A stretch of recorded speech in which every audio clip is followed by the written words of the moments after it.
રામ રામ ખેડૂત મિત્રો આપણું યુટ્યુબ ચેનલ સૌરાષ્ટ્ર માર્કેટમાં તમારું હાર્દિક સ્વાગત છે।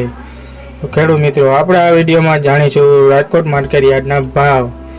રાજકોટ માર્કેટના ભાવ હું તમને જણાવું તે પહેલાં જો તમે ચેનલમાં નવા છો તો નીચે આપેલા સબસ્ક્રાઇબ બટનને પ્રેસ કરી દો અને બેલ આઇકનને ઓન કરી દો, જેથી કરીને આવનારા તમામ વિડીયો તમારા સુધી સૌપ્રથમ પહોંચી શકે। તો ખેડૂત મિત્રો, રાજકોટ માર્કેટના ભાવ આ પ્રમાણે રહ્યા હતા।